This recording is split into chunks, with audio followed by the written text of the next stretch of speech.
It's a mystery why Marvel chose to end Phase 4 with Black Panther Wakanda Forever, given it has nothing to do with the multiverse or Kang the Conqueror. Then again, Phase 4 has been a mess since the start, with no sense of direction or purpose. Movies and shows have little to no connections between each other, and Phase 4 has been an all-time low for the MCU, hitting rock bottom with She-Hulk. The question remained if Wakanda Forever would achieve any success like its predecessor. To my surprise, Wakanda Forever wasn't as bad as I expected it to be. In fact, I rather enjoyed myself watching this movie.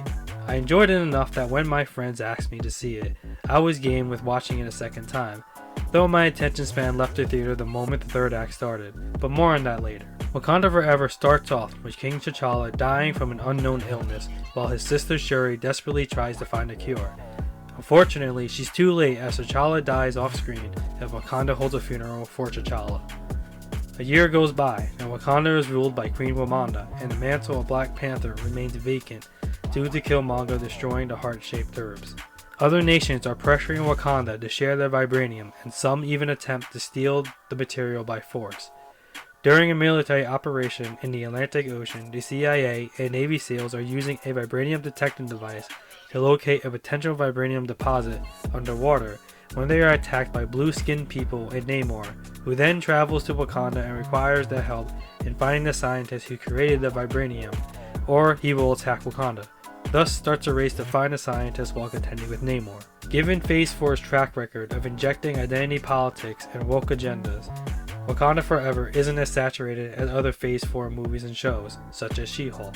Though there are a few cringe lines in the movie, such as Riri saying to be young, black, and gifted, or Okoye making a comment about seeing a white man in chains for the first time. For the most part, this movie is balanced between making a watchable superhero movie and sending an agenda-filled message. I also think they did a good job honoring Chadwick Boseman. When the Marvel logo started rolling and it was a montage of Chadwick as Black Panther, that hit hard. This movie was a risk to make, given it had to be carried on the backs of the supporting cast of the first Black Panther. The leader Wright as Shuri brings a lot of emotion, representing the characters and our grief over the passing of Chadwick Boseman and T'Challa. She does an excellent job carrying the emotional weight of the movie. However, I don't think she was the right pick for becoming the next Black Panther.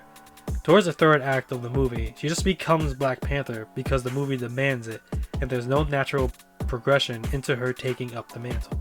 Danai Gurira as Okoye and Lupita Nyong'o as Nakia is given extra screen time to show off their acting skills.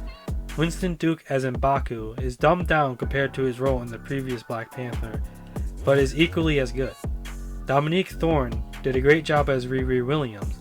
Though she's written to be the MCU's next Iron Man, she manages to hold her own as her own character, and I'm curious if she can do the same in Ironheart. And as for Angelica Bassett as Queen Ramonda, she brings it all in this movie. She does not hold back and steals the show in every scene she's in. Oh, also Killmonger pops up in for a couple of minutes, and it's nice to see Michael B. Jordan reprise the role. Tanook Harada as Namor was a mixed bag, but overall I think he did a good job playing the character. Namor had a commanding presence on screen, and proved he was not a force to be messed with. However, Namor's motives in the movie are weak.